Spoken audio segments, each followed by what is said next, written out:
नमस्कार, सुमन्स किचनमध्ये आपलं स्वागत आहे। आज आपण सोडा न वापरता एकदम कुरकुरीत खमंग अशी पालकची भजी कशी बनवायची ते पाहणार आहोत। रेसिपीला सुरुवात करण्याआधी तुम्हाला एक निवेदन आहे, अजूनपर्यंत तुम्ही माझ्या चॅनलला सबस्क्राईब केलं नसेल तर सबस्क्राईब जरूर करा आणि हो, रेसिपी आवडली तर एक लाईक नक्की करा। चला तर मग रेसिपीला सुरुवात करूया। तर इथे मी एक पालकची गड्डी घेतलेली, स्वच्छ निवडून घेतलेली आणि फक्त पानं घेतलेली आहे। इथे तुम्ही बघू शकता, फक्त आपल्याला पानं घ्यायची, देठ अजिबात घ्यायची नाही। आता ही आपल्याला कट करून घ्यायची आहे, तर इथे मी कट करून घेणार आहे। आता कट करताना आपल्याला खूप बारीक अशी कट करायची नाही, तर तुम्ही इथे बघा अशी मोठी मोठी आपल्याला कट करून घ्यायची आहे।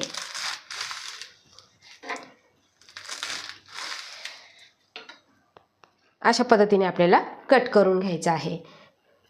तर इथे पालक कट करून घेतलेला आहे आणि आपल्याला लगेचच मोठ्या भांड्यामध्ये काढून घ्यायचं आहे।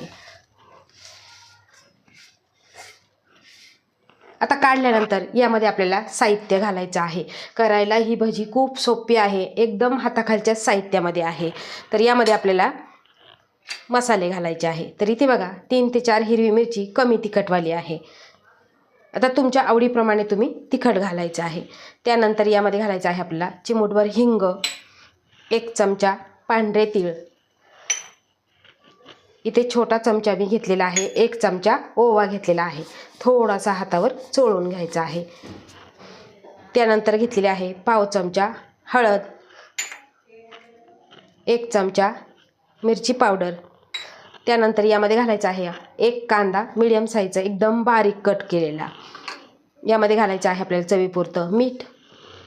त्यानंतर घालायचं आहे भजी कुरकुरीत होण्यासाठी 2 चमचे तांदळाचं पीठ। यामध्ये घालायचं आहे आपल्याला इथे 1 उकडलेला बटाटा।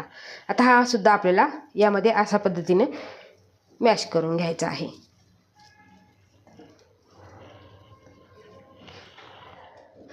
आता यामध्ये घालायचं आहे आपल्याला, इथे मी घेतलेलं आहे 1 वाटी डाळीचं पीठ, हे चाळून घेतलेलं आहे। अगदी थोडं थोडं घालायचं, लागेल तसं घालायचं आहे आणि आपल्याला पाण्याचा वापर इथे अजिबात करायचा नाही। आता हे सगळं आपल्याला मिक्स करून घ्यायचं आहे, कारण कांद्याला पाणी सुटतं, बटाटा ओला आहे आणि पालकसुद्धा भरपूर असं पाणी सोडतो, त्यासाठी आपल्याला पाणी यामध्ये अजिबात घालायचं नाही। आता हे आपण मिक्स करून घेऊ। तर इथे आपण सगळे मसाले घातलेले आणि मिक्स करून घेतलेलं आहे, तुम्ही इथे बघू शकता।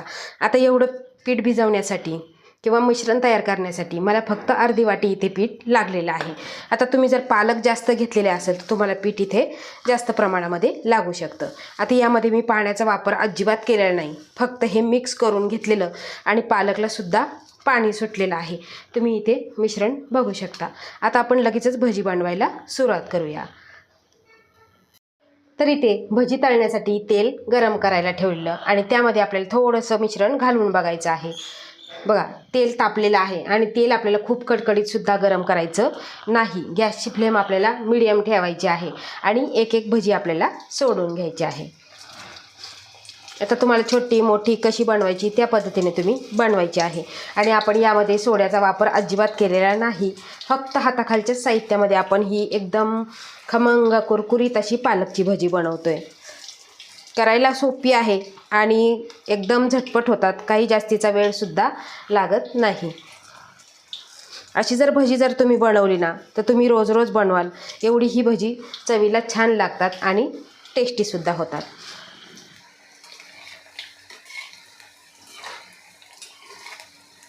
तर बघा उलटपलट करून घेतलेले आहे आणि आता आपण हलक्याशा सोनेरी रंगावर आपल्याला तळून घ्यायचे आहे। जर तुम्ही लो गॅस ठेवला तर तुमची भजी ही कुरकुरीत होणार नाही आणि तेल जास्त पिल्या जातील, तर त्यासाठी आपल्याला मीडियम गॅस ठेवायचा आणि त्यावरच आपल्याला हे खमंग असे तळून घ्यायचे आहे। तर इथे आपण भजी उलटपलट करून खमंग अशी सोनेरी रंगावर तळून घेतलेली आहे, तुम्ही इथे कलर बघू शकता। अशा पद्धतीनेच आपल्याला तळायची आहे। आता ही काढून घेऊ, बाकीची राहिलेली सुद्धा अशाच पद्धतीने आपण तळून घेऊ। तर इथे आपली पालकची भजी खाण्यासाठी तळून तयार झालेली आहे। करायला खूप सोपे आहे, कारण यामध्ये आपण पाण्याचा वापर केलेला नाही किंवा सोड्याचा सुद्धा वापर केलेला नाही। आता महत्त्वाची टिप म्हणजे तुम्ही जर जास्त पालक घेतला, जास्त भजी बनवायची असेल तर तुम्हाला डाळीचं पीठ इथे जास्त वापरावं लागेल आणि करायला खूप सोपे आहे. अगदी हाताखालच्या साहित्यामध्ये ही भजी बनवून तयार होतात. फक्त आपण यामध्ये बटाटा घातलेला आहे. बटाटा का घातलेला की चव ही दुपटीने वाढते आणि तुम्ही एकदा हा बटाटा घालून भजी बनवून बघा. नेहमी आपण वेगवेगळ्या प्रकारची पालकची भजी बनवतो, पण मी बनवली बटाटा घालून बनवलेली त्याच पद्धतीने तुम्ही जर बटाटा घालून भजी जर केली तर आठवड्यातून तुम्हाला 4 वेळा बनवायला सांगतील. इतकी ही चवीला टेस्टी लागतात. कारण आताची मुलं काय करतात, पालकची भाजी खात नाही, तर त्यांच्यासाठी अशी तुम्ही भजी बनवून द्या एकदा की मुलांना खूप आवडेल आणि तुम्हाला नेहमी बनवायला सांगतील. एवढी ही टेस्टी भजी आहे आणि एकदम हाताखालच्या साहित्यात सोप्या पद्धतीने मी तुम्हाला ही रेसिपी दाखवलेली आहे. तर अशा ह्या सोप्या पद्धतीने तुम्ही ही पालकची भजी जरूर करून बघा आणि तुमचा अभिप्राय मला कमेंटद्वारे नक्की कळवा. आवडल्यास लाईक करा, शेअर करा, सबस्क्राईब करा आणि बाजूचं बेल आयकॉन बटन प्रेस करा. धन्यवाद.